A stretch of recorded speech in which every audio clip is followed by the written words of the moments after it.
These are super helpful, especially those three questions. And I know you're going to highlight that again with 4 through 9, but that's just really helpful almost for us to walk through with our leaders and with our classes, saying, hey, what are the three questions we're asking every week? Yeah. I think that's a really helpful teaching tool for us.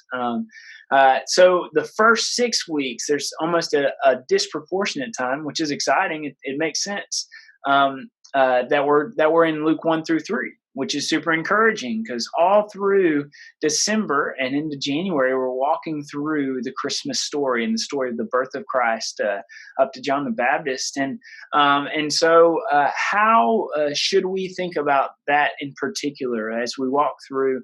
Really getting to spend a lot of time in those passages. How does Luke frame the story of Christ's birth and upbringing? Yeah. Um, I really feel like in a number of ways that a Bible teacher shouldn't have a favorite part of the Bible, right? It's all great.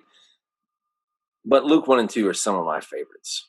Mm. I could just sit here for a long, long time. Uh, there's just so much fun in it and so much beauty. What's happening?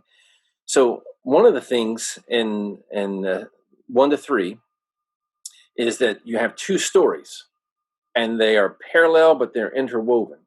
So you got John the Baptist and you got Jesus.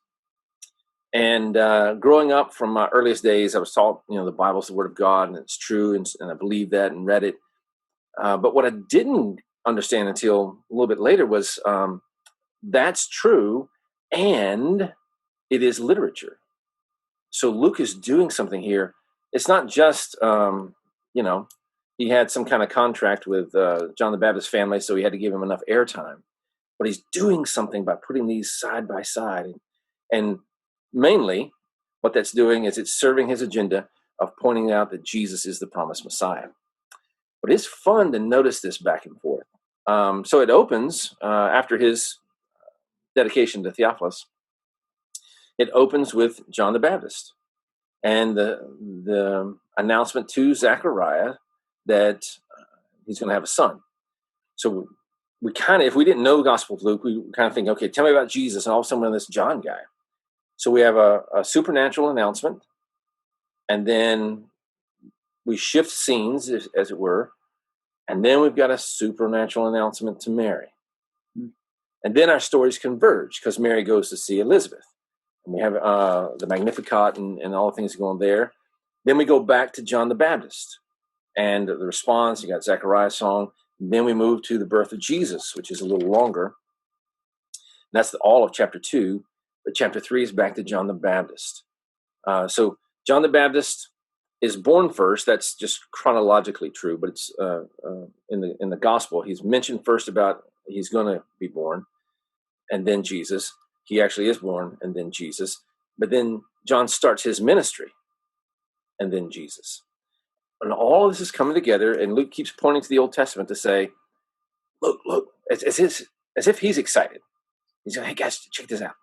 You know the Old Testament said this, and y'all are watching for this fulfillment, and lo and behold, look, here is this Elijah who is supposed to come. And here is the one he's going to talk about. And of course, when we get to chapter 3, and John starts his ministry, the culmination of John's ministry is to finally point out Jesus. And then John basically is done in the narrative.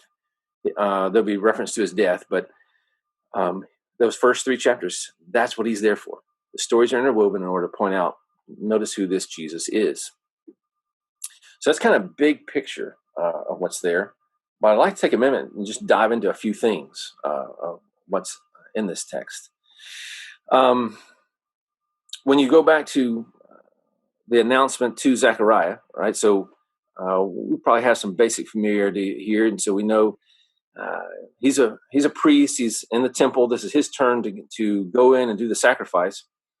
And from what we know from the time period, there were a lot of priests, and so you were on a rota as to when you would do this. And this might have, for Zechariah, been a once-in-a-lifetime thing. We don't know that for sure. It wouldn't have been common, at least, or it wouldn't have happened a lot. So there he is.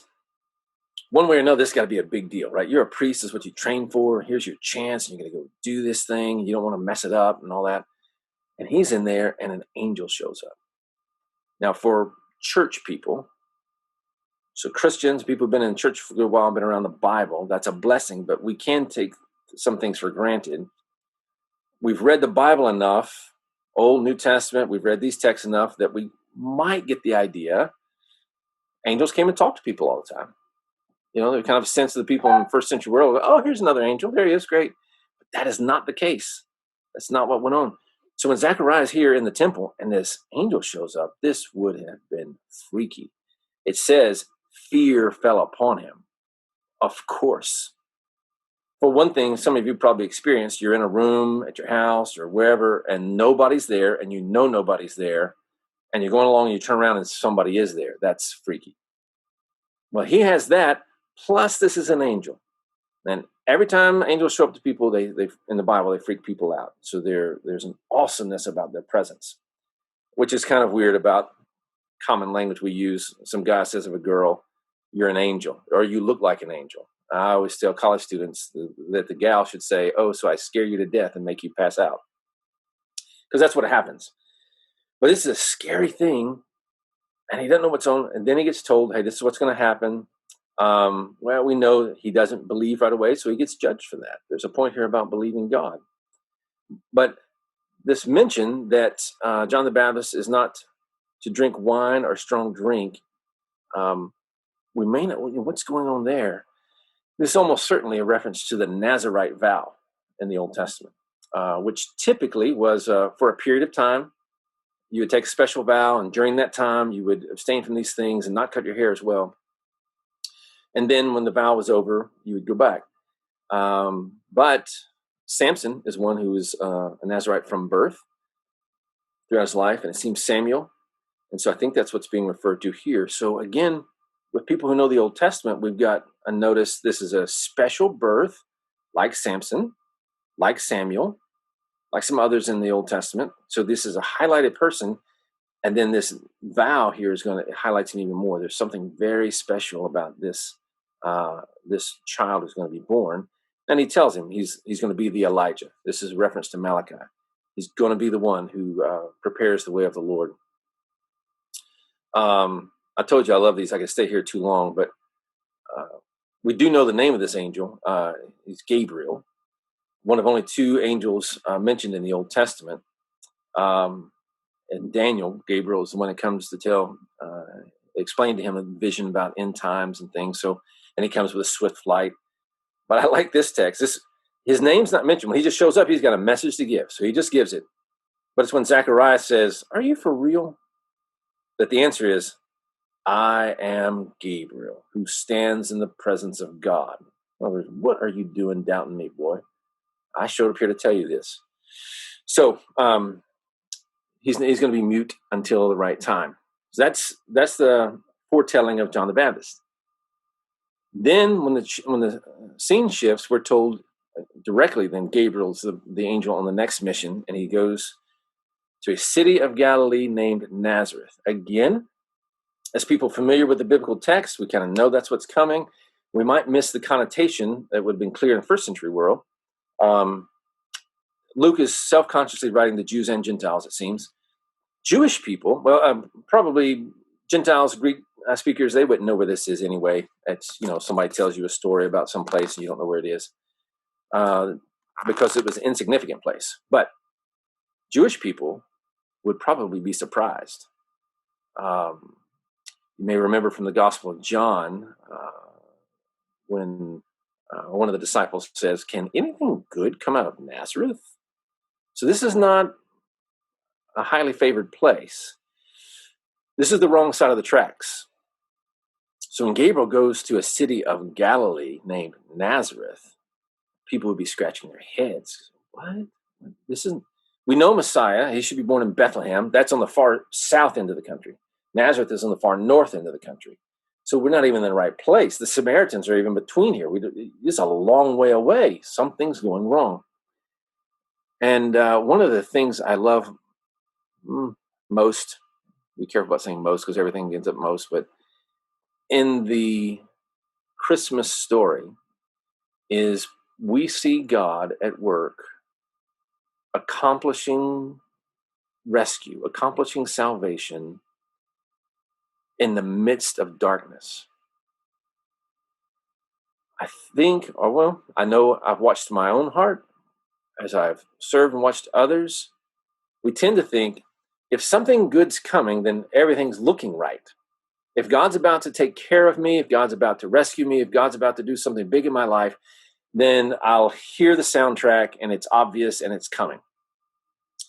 But one of the things we see in the Christmas story is that God is at work in the dark.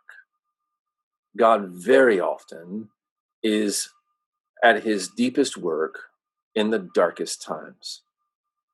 So when he goes to Nazareth, this is almost one of the worst possible places you could go.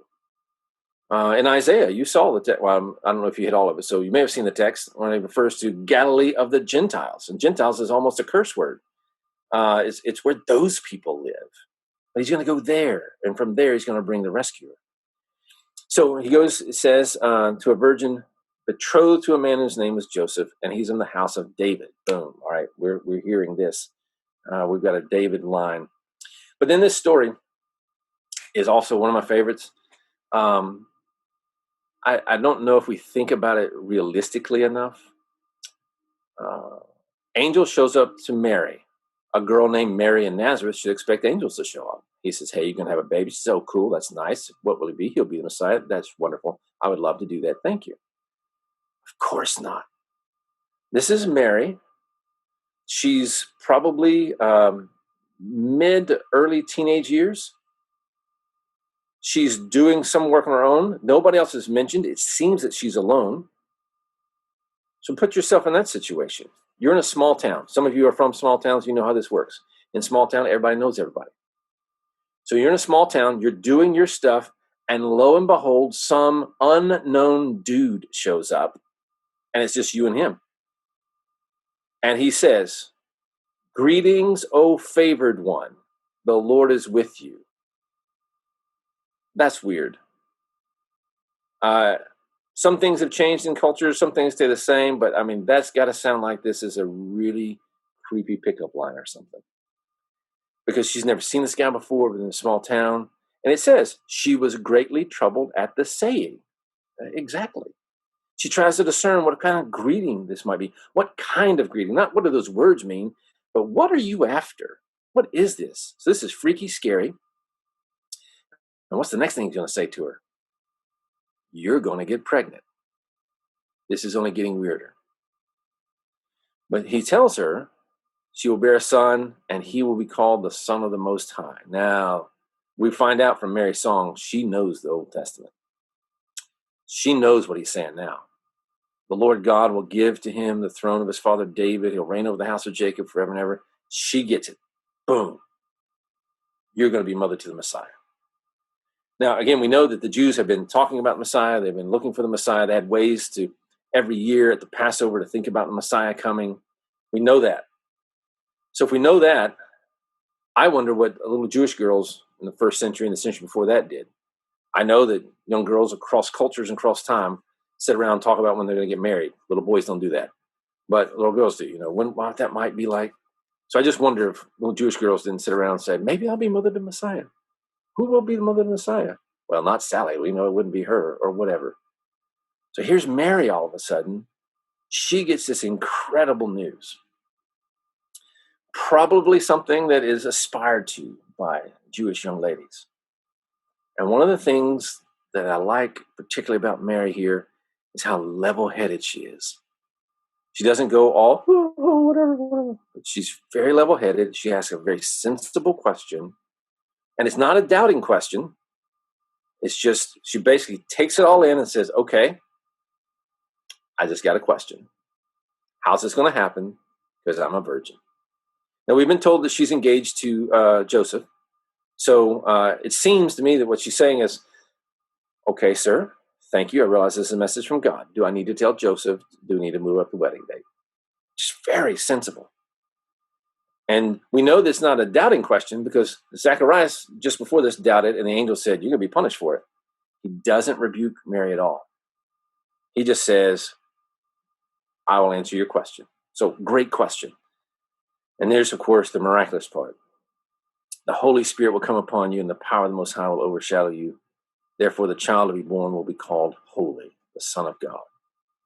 Wow. I can't explain to you how all that works. And nobody in the history of the church can, and all how it all goes. We know this is a miraculous thing, and Mary is the true mother, but there is not a human father, and the Messiah is there. But what does Mary understand? Well, we need to think about this a little bit to realize she has no idea. What does it mean? Does this hurt? What's this like? She does realize, I'm going to be pregnant now, and I'm not yet married. That's not such a big deal in our culture today, but it was a big deal in the first century. A woman in Mary's situation could be dragged out and stoned. Now, somebody might say, but the Jews weren't allowed to do capital punishment in those days. The Romans had to do it. And legally, you are correct. But things don't always happen legally. When Paul is involved, Saul at the time, he's involved in the stoning of Stephen. They drug him out, stoned him. They wanted Jesus to endorse the stoning of an adulterous woman. So when Mary hears this, we need to reckon with it. She's just been told, God has called you to a task. This task puts your life in danger. This task also puts in danger everything you've ever aspired to. Because what's Joseph going to say? She didn't ask that question. She doesn't get any guarantee. She's just told, hey, this is what God wants you to do. What's it going to be like to tell Joseph what's going on? Hey, Joseph, I'm pregnant, but let me explain. So this marriage that's anticipated, it's at risk. What's she going to say to her parents? And this day, what would be typical would be for you to be put out and have no support, no nothing. So when the angel says this to her, it is neat and cool, and we sing about it, and that's great, but we got to understand this is a powerful picture of discipleship. God has just called Mary to a very important task, and this task could cost her everything. She doesn't say, oh, wait, could you give me a guarantee? She doesn't say, will you promise me this or that? All she says is in verse 38, behold, I am the servant or the handmaiden of the Lord. Let it be done to me according to your word. That's powerful. That's supposed to be our take when the Lord calls us to whatever it is he calls us to say, you're God. I'm here to serve you. Whatever you say, let's do it. And this is why it is proper to honor her in this sense as a example of discipleship. So that's a favorite text of mine. Many other things we could talk about there, and even with the birth of John the Baptist. But time is a little tight, so let me just say something about the birth in chapter 2. There are only 2 texts about the birth of Jesus, the narrative anyway, the story of it. And that's Matthew 1 and 2 and Luke 1 and 2. So I know of a guy who said he wanted to read the Christmas story to his family, and somebody suggested Matthew or Luke, and he said, nah, we do those all the time. I want to read a different one. Just don't let that be you, because that's the only 2 places they are. But Luke here, he roots this in history. He tells us when this goes on, when you get to 2:1, he tells us who the emperor is. He tells us who the governor is. And this census comes. Again, we've probably heard this text a lot, but you need to think a little bit about a census. The reason governments do census is for taxes or for, in certain instances, draft, military, this kind of thing. So when you are governed by a foreign authority, a census is not a good thing. So this comes from a pagan emperor that says, hey, guess what? You get to interrupt whatever you're doing, and you got to go to the right place, and you got to get signed up. And probably this is because I'm going to make you pay more money. They're already oppressed. So I would imagine when word comes about this census to Galilee, that there is groaning and complaining. There probably would have been protests, except they would have been beaten down. I wonder about faithful families, because not all were. But I wonder if some of them are saying, where is God? I thought the Messiah was going to come. This is supposed to be the Lord's land, and yet we have these pagans walking around it, and they have carved images on their shields and everything else. This is defiling the land, and we're supposed to have a son of David to reign. And what do we have? All we have is more oppression. But this is one of the beautiful things again. This census, which would have certainly listened or been heard by them as more evidence of oppression, this census is actually God at work bringing salvation. Oftentimes, the scary, painful, harmful things that come into our life are actually preparation for God bringing deliverance. Because the problem in the story is, okay, we've been told Messiah is going to be born, and his mom and his adopted dad live in Nazareth. If we were watching this play out in the movie, we'd be stomping our foot away. We're going, oh no, Messiah is about to be born in the wrong place. The whole Bible's going to fall apart. What's going to happen? Will somebody please tell them to take a trip to Bethlehem? Well, somebody did. The pagan emperor. The pagan emperor who does what he jolly well pleases and lives hundreds of miles away, for some reason, which is a shorthand for God's sovereignty, he decided, let's have a census. And he signed the decree, and it went on boat and everything else, and happened to get there at the right time for them to get it, for them to go to Bethlehem, for Messiah to be born at the right place. God is governing history, and he's causing all things to work together for the good of his people. So they go, and of course, that must have been a tough trip. We have 6 kids, and so when you're close to a child being born, people often kid about wanting the baby to come on. And I've heard stories like you probably have about a pregnant lady going for a ride in an old truck over bumpy roads to induce labor and all these kind of things. We've never tried that, but I've just always heard about that. I wonder what a donkey trip across most of the land of Israel was like. Wouldn't have been fun. But while they're there, she gives birth. And you know the story there. They're not in an inn.